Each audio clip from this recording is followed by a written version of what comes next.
Today we are ranking the albums of Enslaved, but the real point is that if you haven't listened to some of these albums, you need to. Do it! Near impossible discography to rank because every album is so good while also being incredibly different from straight black metal to progressive, but let's start right at the beginning with Vikingligr Veldi in 1994.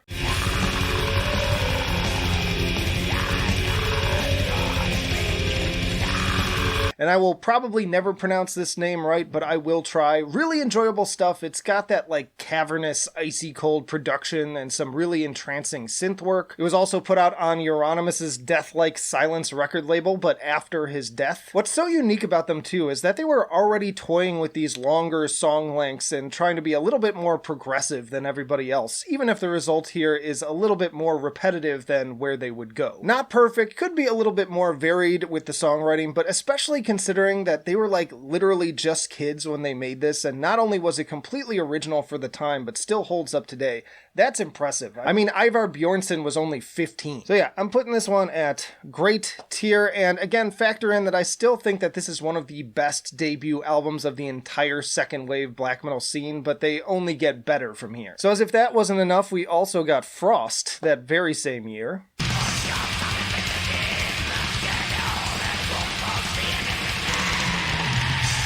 Frost, honestly, even better than the debut if you ask me. Very different structure with more tracks, but this time comparatively on the shorter side. Again, absolutely love the icy atmosphere with the synths that literally sound like light twinkling off of icicles. It kind of reminds me of playing in the Ice Temple in Zelda Ocarina of Time. This is also why I used to like to listen to this a lot while playing Skyrim. They kind of pair like wine and cheese together. Some absolute classics here like Loki, Yggdrasil, Jotunblood, and Wotan, displaying black metal on a level above all of their peers at the time, except maybe Emperor. And speaking of which, this is the last album with drummer Trim Thorsen before he joined Emperor. One of my favorite early second wave albums overall, like top 3 probably. Fantastic.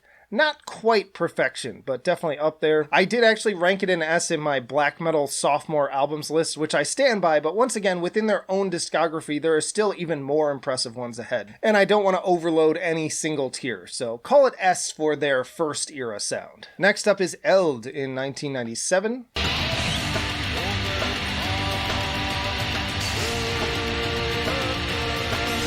And I'm not really in love with this album, but 793 is an amazing song, as this is like a big 16 plus minute opus with an incredible build-up of an intro. Potentially in my top 10 or at least like top 15 Enslaved songs, an epic with every sense of the word while also bringing kind of a folkier energy. Outside of that though, I don't think that this album is as consistently engaging as some of the others. It's kind of all over the place and the songwriting isn't quite as strong, but man, are there some great moments with ripper guitar lines and crazy blast beats. Kvasir's Blood has this big kind of doomy intro and it builds up over time and then spills over into more aggressive stuff. Glempt is also good. But yeah, I'm putting this album at good. Again, Enslaved have no bad albums, but this is just one of my least favorites personally. Then we got Blodhemn in 1998.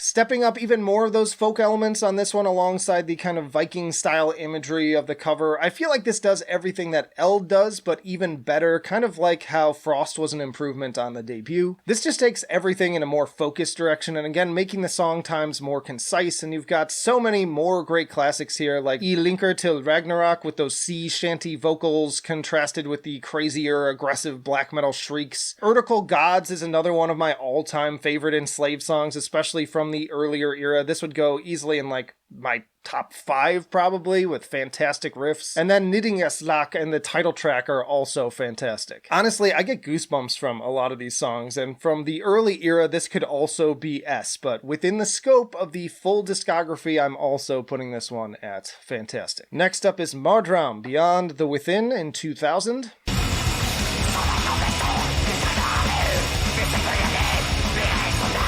And I always call this the underground of the discography. Like, nobody talks about this album, and in many cases I've found many people haven't even listened to it for some reason, but to me this is where I think they start truly evolving into the more progressively focused band that they would become. It's like the perfect crossroads between the old second wave sound and progressive metal. And with just absolutely insane speed still in the guitars, I'd say more than on any record past this point. More excellent standout tracks here in Doubting's Kavida, which again, I'm gonna butcher all these pronunciations, so forgive me. Entrance Escape, also fantastic. You've got that big, doomy, semi-folky kind of build-up to going into the second half, which goes all over the place again. Aegis Drown gets super aggressive and even at times reminds me of stuff like Abzu. So if you want something that is insane, fast, and a little bit violent, but also thoughtful and progressive, then this is the album for you. Personally, it's one of my favorites still. I'm putting it at perfection. If you're one of those people who still hasn't listened to this one, you absolutely need to. Then we have Monumension in 2001.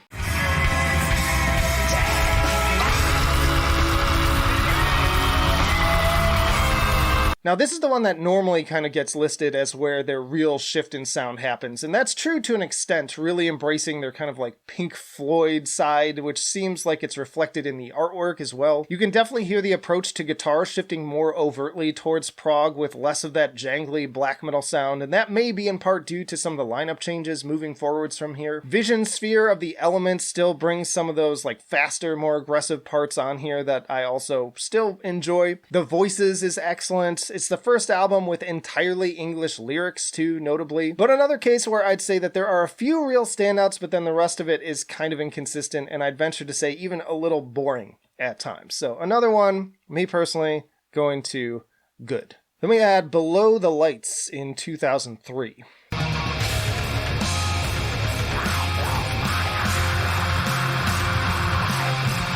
Now once again, just like Frost was an improvement over the debut and Blodhemn was an improvement on Eld, it seems like every time they adjust their sound, it's kind of the second album where the ideas really come together and coalesce, and I think that holds true for Below the Lights as well. This is the first album with Arve Isdil on lead guitar and Herbrand Larsen on keys, as well as the last with Dirge Rep on drums. Now confession, the first time I listened to this album, I didn't really like it, but man has it grown on me every time I've listened to it. Now as Fire Swept Clean the Earth, however, I loved from the very first time and is another easy top 5 song with one of their best intros. Absolutely stunning stuff that conjures so many emotions. The Dead Stare really bringing those riffs and a very specific guitar sound that I most closely associate with the band these days, and then it takes that more psychedelic turn in the second half. I also love Havenless with the infectious folky chanting that feels like Vikings drinking and having their last feast the night before battle. Lots of great little surprises that can really catch you off guard throughout the runtime, like these sudden pace changes in the crossing or the very abrupt flute intro on Queen of the Night. I still think that they better perfected their sound over the next 2 albums, and it starts to lose me in the last 2 songs, but it's no wonder why this tends to be a fan favorite. Personally, I'm putting it at amazing. Alright, big one here. Isa, 2004.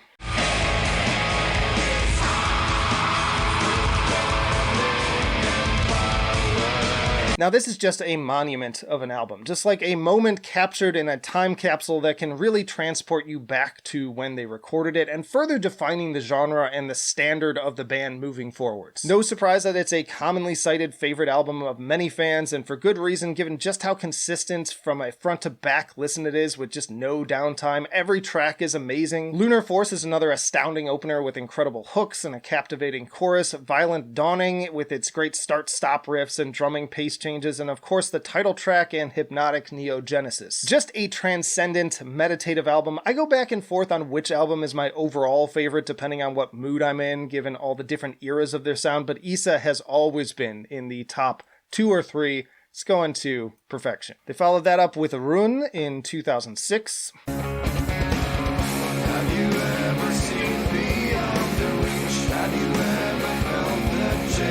And this is kind of like a Isa Part 2 that feels very much like a companion album. It's kind of that same style, but continuing to expand and mature, maybe a little step up in production as well. Some of the guitars on this one give me a little bit of a Tool vibe, especially on the title track. And Troper is a great opener, fusion of Sense and Earth, bringing a little bit more of those faster elements still with those jangly tremolos. Tides of Chaos has a really cool long build up to it, and Apivat also has this really infectious start-stop chuggy hook. I'd say this one is like just shy high of perfection. It's going near the top of fantastic. Next up is Vertebrae, 2008.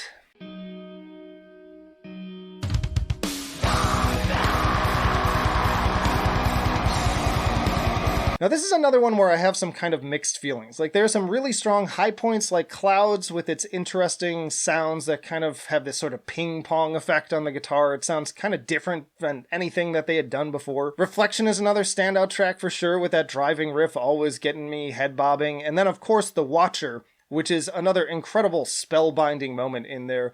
Over with that quiet strummed intro just exploding into the drums and guitars, getting me every single time. Great music video too, very emotional track. But once more, the rest of the album feels pretty inconsistent and even dull in some places, and something about the production just feels off compared to the others. By all means, if you love this album and want to defend it, I'd love to hear why in the comments, since this is just my own opinion. But for me personally, this is also one of my least favorites overall.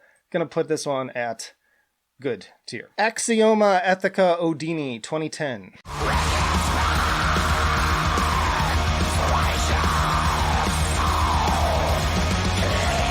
Moving into another new decade, and fortunately, after that last album disappointed me a bit, this one makes up for it and then some. Another fantastic opener with Ethica Odini, with that amazing guitar line and those like echoey vocals building up. Raidho is another awesome one with those always driving drums and jangly guitars. Ruun alternatively has these big, powerful head bobby grooves that sound like a lumbering giant. Singular has some very powerful clean vocals alternated with brutal snarls and a lot of progression as the song develops. There's even some kind of later career death sounding riffs on it. And just what a climactic ending with Lightning. Another album that is very consistent from start to finish and could easily be top tier. It even hit number 16 on the Heatseekers Billboard chart. I am going to put this one at perfection. Then we had RIITIIR in 2012.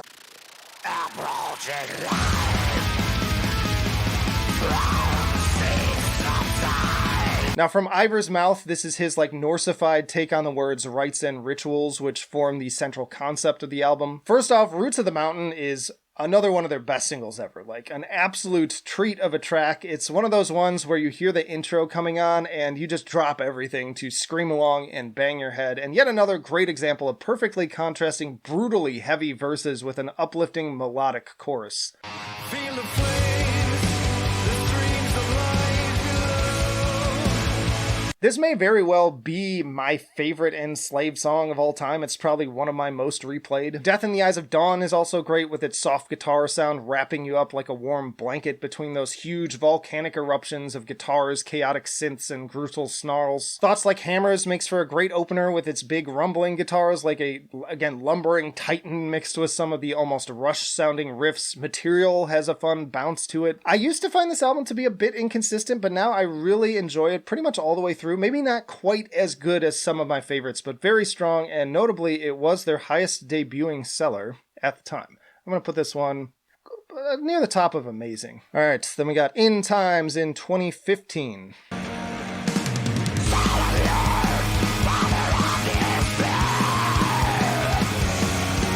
Every track on this album is amazing, and going longer tracks again, but with a much better harnessing of those runtimes all the way through. I complain a lot about needlessly long songs, but Enslaved is definitely one of those bands that make it worth your time. Another great opener with Teresa's Dreaming, which has so many great movements and changes that it would take too long to go over them here. I could probably do an entire video just on this song, but it's like a waterfall of blissful sounds ending on a goosebump-inducing note with those start-stop tremolos. 1000 Years of Rain is also phenomenal, with the acoustic intro leading into the infectious D beat, another track I revisit quite frequently. Building with Fire I used to dislike for its more simplistic 4/4 sections, but it's grown on me over time and it gets better the deeper you get into it. And then closing on a strong note as well with Daylight. When that soft strumming part kicks in, all the stress just instantly melts away. Another very satisfying start to finish listen, maybe not as accessible as far as stuff like Isa, Axioma, and Ruun, but every time I play it, I just love it more, so this one is also going to pretty high on perfection. That brings us to E in 2017.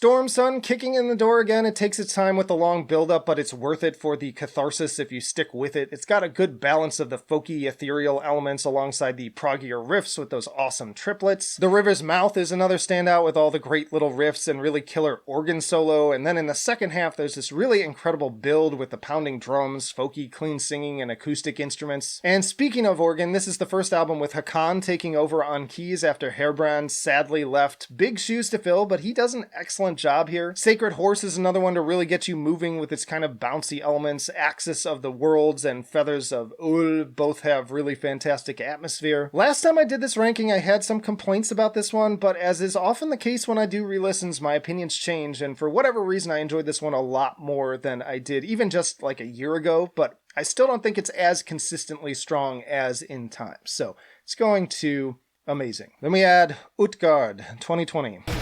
Walk in the place between walls. Enslaved seemingly moving into another kind of transitional era, leaning more overtly into classic prog sounds and even some krautrock with Urgeton. It starts off on a pretty familiar note with the folky chanting and acoustic of Fires in the Dark. The chorus on this one is super haunting. Jeta Grita follows in a similar vein with plenty of black metal vibes before taking on a full prog detour around the middle. Homebound is maybe my favorite track on the album though. I love the counterbalance of the more uplifting melodies with the raging storm-like tremolo lines. It really does remind me of like the ebb and flow of like a rainstorm. And while drummer Ivers and Doy's clean vocals can be a little hit and miss, it's a really raw and tear-jerking performance. Flight of Thought and Memory is also very mournful and beautiful, but also has a really incredible guitar solo in the second half that seems to come out of nowhere and absolutely shreds while also carrying the same level of emotion as the rest of the song, followed by some really chill synths. But then, like I said, you've got weirder stuff like Urgeton, which is completely unlike anything they had previously done. I like it, but it feels a bit out of place amongst the other tracks. This album's still not my favorite by any means, but a really interesting outing that feels, again, like a transition, kind of like Monumension was. I love the experimentation. I like bands that continue to try new things throughout their career, so that's going to put this one at great tier. And you know what? As I'm looking at this, I think I will put Vertebrae at great as well, towards the bottom. And that brings us to Heimdal in 2023.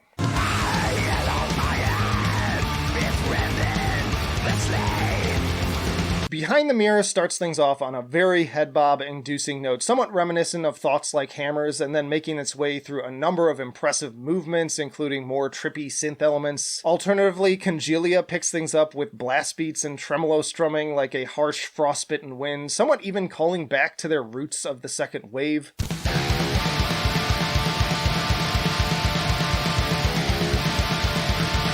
Though this also slowly builds into more psychedelic melodies offset by Grutel's equally icy snarls. Forest Dweller has a lush sense of scope and wonder to its atmosphere that is appropriate to its adventurous title. Love the organ and fantastic clean singing on this one. And then Kingdom also mixes a similar sense of wonder with more 70s synths and proggy guitar work. Some pretty interesting vocals on this one and some super wicked soloing too.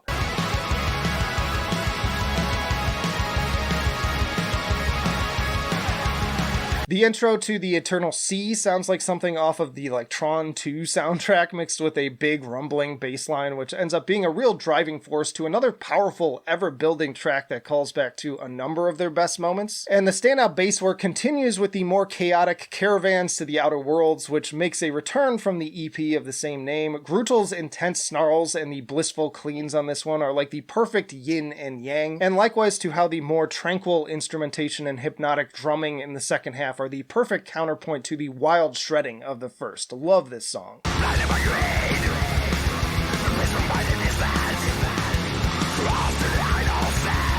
And then we close with the darker sounding Heimdal with its almost Meshuggah-esque groove and jazzy soloing, sounding like an imposing giant, again lumbering through the Norwegian countryside, but taking a few more turns for a very worthy conclusion. Y'all, Enslaved have done it again. They've never put out a bad album, and for those who didn't care for Utgard even, I feel like this is a big step up from that album as well. It's far more cohesive and every track has something special to offer while still having a little bit more flow to it. And with so many classics under their belt at this point, it's hard to know where this one will land long term, but it's easily going to end up on many year-end lists, and for now, for me, I'm putting this at fantastic.